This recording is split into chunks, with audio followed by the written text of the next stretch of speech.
인생을 살아가면서 막다른 골목에 처한 것 같은 삶의 자리를 경험할 때가 여러 차례 있지요. 우리는 다윗의 탁월한 시와 신금을 울리는 고백들을 좋아하지만 다윗의 생애에 만났던 숱한 고난을 종종 잊어버린 채 다윗의 화려한 인생 전력만 생각하곤 합니다. 다윗이 우리의 가슴에 와닿고 깊은 감동과 위로를 주는 시를 쓸 수 있었던 이유가 무엇이었을까요? 그 또한 우리처럼 막다른 인생의 골목에 처하는 경험들을 많이 경험했기 때문입니다. 다윗만큼 파란만장한 삶을 산 사람이 또 있을까 싶을 정도로 그 또한 숱한 고생을 경험했어야만 했습니다. 다윗의 등장은 골리앗을 무찌르며 세상을 깜짝 놀라게 하는 일로 시작되었습니다.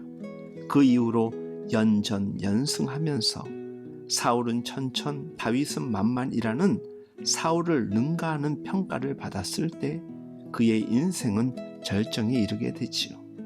그런데 그로부터 10년이 넘는 세월을 사울에게 쫓겨다니면서 말할 수 없는 고난을 경험하게 됩니다. 시편 54편을 즐겨 찾아 묵상하곤 하는데 그 이유는 제 기도하는 마음을 잘 표현하는 듯한 위로가 느껴지기 때문입니다. 하나님이여, 주의 이름으로 나를 구원하시고 주의 힘으로 나를 변호하소서. 하나님이여, 내 기도를 들으시며 내 입의 말에 귀를 기울이소서. 다윗이 초창기에 사울을 피해 도망 다니던 때에 기록한 시입니다.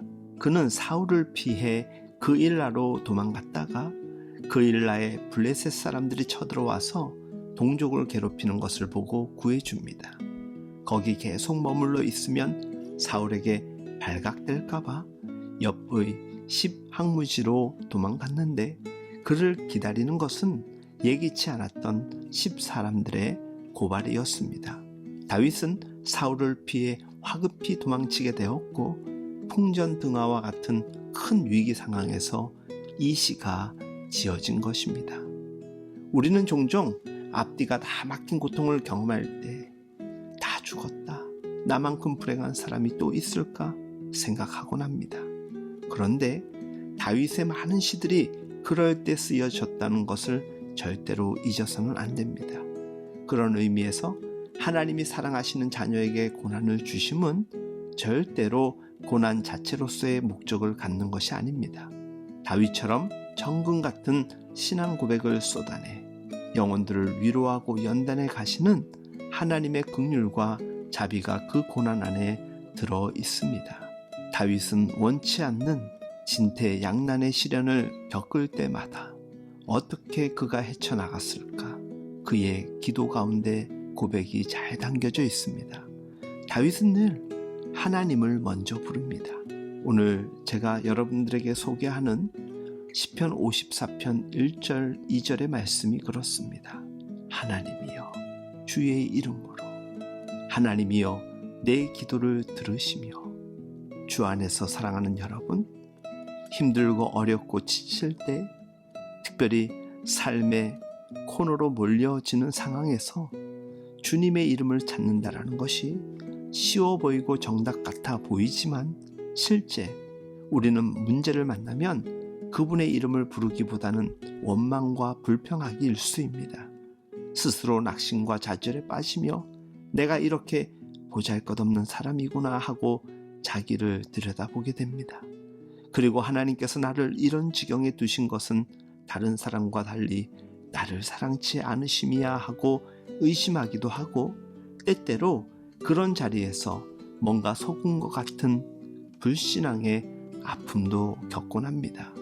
그래서 하나님이 마음속으로 믿고 원망스럽기 때문에 하나님을 부르거나 기도하기보다는 하나님을 의지하지 않고 기도하지 않는 다른 방법으로 문제를 해결하고 싶어 합니다. 더 나아가 역시 기도는 종교적인 내면의 위로에 불과하다고 여기기까지 합니다. 다윗은 문제를 만났을 때 하나님의 이름을 부릅니다. 왜 그랬을까요? 하나님이란 이름 안에 모든 것이 담겨져 있기 때문입니다. 고난 가운데서 하나님의 이름보다 더 큰 위로가 어디 있을까요? 하나님, 주여라고 이름을 부를 때 우리의 인생의 숱한 문제들이 해결되기 시작할 것입니다. 수많은 사람들이 고난의 길을 가지만 다윗같이 살지는 않습니다. 다윗처럼 기도 안에 열리는 하나님의 은혜를 누리지 못하기 때문입니다. 사실 여러분이 생을 살아가면서 부닥치는 문제와 아픔이 평범하고 작습니까? 결코 그렇지 않습니다. 여러분의 기도에 주님이 귀 기울여 주시고 마음을 기울여 주시도록 영혼을 쏟아서 주님의 이름을 불러보십시오. 그 자리에서 모든 성도의 승리와 영광의 지름길을 발견하게 될 것입니다. 땅에 있는 모든 방법과 무기가 다 소용이 없고 힘을 잃을 때도 성도는 여전히 기도라는 가장 효력 있는 무기를 가지고 있다는 것을 잊어서는 안 됩니다. 주 안에서 사랑하는 여러분, 관념에 머물러 있는 신앙의 하나님이시여 또는 주여가 문자가 아니라 기도의 자리에서, 삶의 자리에서 간절히 고백하며 강력하게 선포하는 하나님의 이름이 되시길 예수님의 이름으로 축복하며 응원합니다.